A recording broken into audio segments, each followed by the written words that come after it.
Sydney টেস্টের আগের দিন থেকেই কানাঘুষা। এই ম্যাচ থেকে রোহিত শর্মাকে ছেঁটে ফেলা হয়েছে। ম্যাচ ডেতে যখন vice captain Jasprit Bumrah toss করতে এলেন তখনই ব্যাপারটা পরিষ্কার হলো। বুমরা জানালেন ক্যাপ্টেন তাদের সাথেই আছেন, তবে এই ম্যাচে রেস্টেড। কিন্তু রোহিতের গেল কয়েক ইনিংসের পারফরমেন্স বলে শব্দটা হবে ড্রপড, অর্থাৎ বিশ্রাম নয়, বাদ দেয়া হয়েছে ক্যাপ্টেনকে। টিম ইন্ডিয়া সিডনি ক্রিকেট গ্রাউন্ডে যখন লড়াইয়ে নেমে গেছে, রোহিত প্র্যাকটিস কিট পরে ড্রেসিং রুমের আউটসাইড এরিয়াতে। বডি ল্যাঙ্গুয়েজে অস্বস্তি। মেলবোর্নেই কি তবে খেলে ফেলেছেন ক্যারিয়ারের শেষ টেস্ট? ম্যাচের দ্বিতীয় দিন শুরুর আগেই ইন্ডিয়ান এক্সপ্রেসের ব্রেকিং। কোচ গৌতম গম্ভীর আর প্রধান নির্বাচক অজিত আগারকারের সাথে মিটিং হয়েছে রোহিত শর্মার। সেখানে সাফ জানিয়ে দেওয়া হয়েছে ভারতের জার্সিতে লাল বলের ক্রিকেটে তাকে আর ভাবা হচ্ছে না।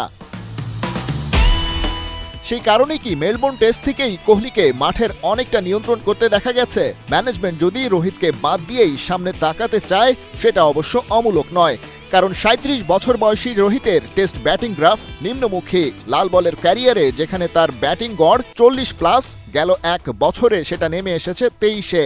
শেষ ৫ ইনিংসে মাত্র ৬ গড়ে রান তুলেছেন এই ওপেনার।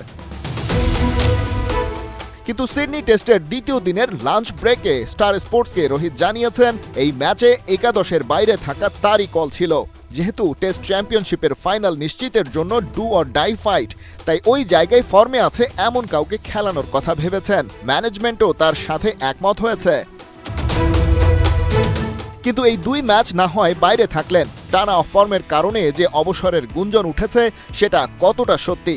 রোহিত জানাচ্ছেন ৪ কিংবা ৬ মাস পরের কথা না ভেবে বর্তমানে বাস করার পক্ষে তিনি। ২ সন্তানের বাবা হিসেবে যথেষ্ট পরিণত, আর কখন কোথায় কি সিদ্ধান্ত নিতে হবে সেটা তার ভালো করেই জানা। আর অবসরের কথা এখনই ভাবছেন না।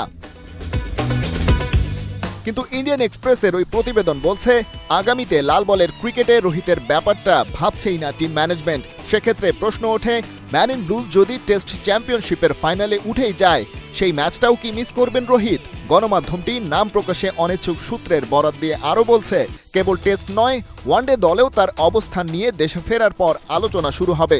সেক্ষেত্রে ফেব্রুয়ারিতে যে চ্যাম্পিয়ন্স ট্রফি অপেক্ষায়, সেখানেও ঝুলে যেতে পারে রোহিতের ভাগ্য।